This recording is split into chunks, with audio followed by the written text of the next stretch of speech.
fun final two matches nonetheless, and it starts with the one that we've been alluding to. Maryland's so favored in it. Branson John against Alex Smith. But all pressure now is off first-year Alex Smith because the duel is in hand. He's a big underdog here, but hopefully the context can allow him to be a bit more relaxed. On the other side, if you're Branson John, given that this is just your personal record, you want to make a statement here on a night that's been a tough one for your teammates. Yeah, and Branson John's used to getting big wins over ranked opponents, and so seizing on Smith, who's more inexperienced as a first year, is going to be his goal.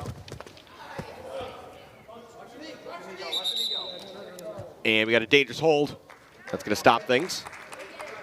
Branson John, 16-2, a national qualifier last year as a true freshman, was a Scholar All-American, the Maryland Freshman of the Year. Looking to build on that very, very strong debut season. Trying to get Smith uncomfortable with his leg extended is Branson John. A good strategy against the first year to get him down. John's got the takedown.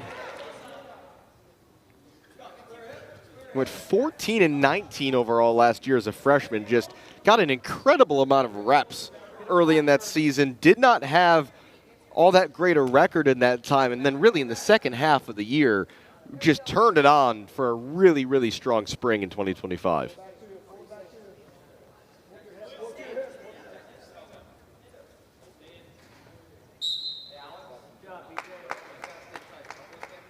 I don't think I've ever seen an NCAA qualifier with 19 losses before in a season. But again, just speaks to a guy who grew into collegiate wrestling, took some time to adjust, and he's just been dominant ever since. Yeah, and the aggressiveness really shows through in how he is making things happen here.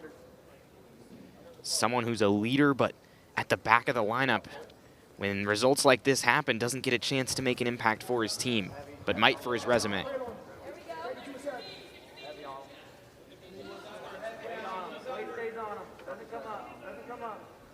Alex Smith, the first year out of Orlando, Florida, and Lake Highland Prep. 6-6 on the year so far. 5 of his 6 victories have included bonus points. He gets a stalling warning here. That's been coming. Is that a reversal? It is! Nice job by Smith. Yeah, a bit of surprise from the Northwestern bench as well that one got pulled off. But how about Alex Smith getting it close? And can he cut into that riding time disadvantage right here? Branson John doesn't want it to happen. That's a reversal right back. Thank you very much. Like they're playing a game of Uno.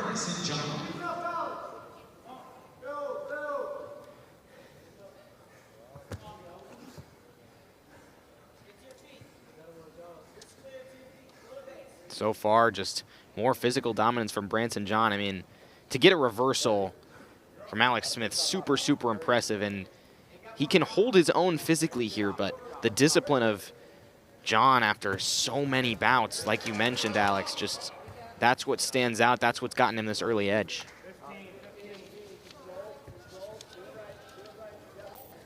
Yeah, Branson John, a guy who midway through his second collegiate season has 51 matches under his belt.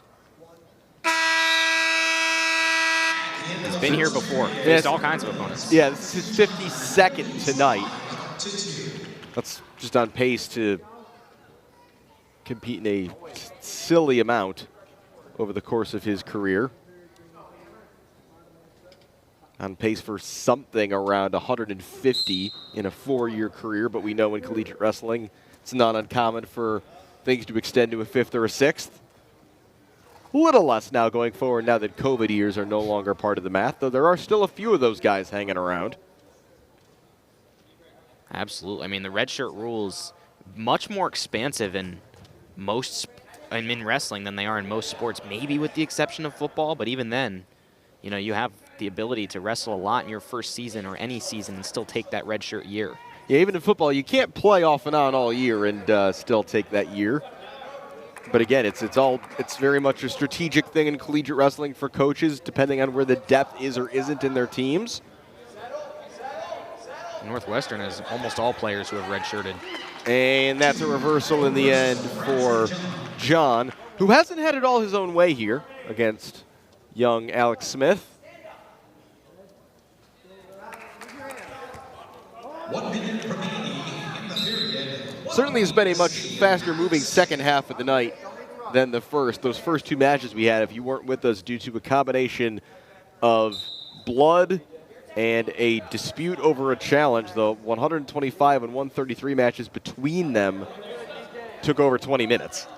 And we forget, I mean, it's been a long time now, but Diedrich Navarro was the one who led it off, and he staved off an early upset bid from President Sanchez that for a while looked very, very potent, fighting through the blood that you mentioned, and that's what got Northwestern the early lead. Who knows how this match would have gone if Navarro lost? Yeah, it was 3 straight decisions. Just kind of methodical by the Wildcats to get that 9-point cushion. They haven't looked back since.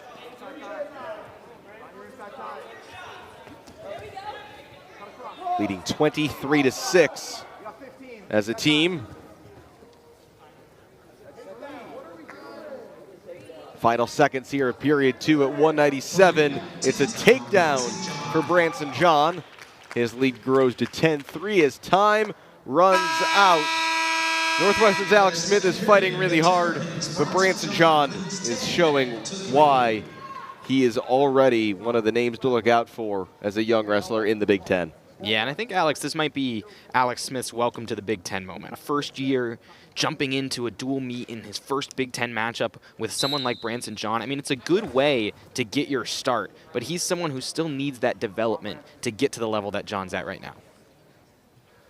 Yeah, it certainly does set an expectation for what Alex Smith is in for over the coming couple of months if he's able to lock down that 197 starting spot.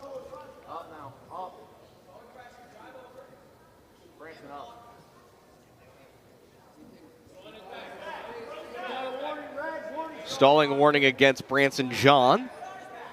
That's a little different.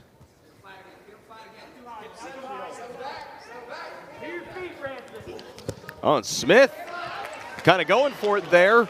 And in the end, concedes the reversal, and he might concede more. And this is the risk you take when you take a shot like this against somebody as skilled as Branson John, who gets the fall.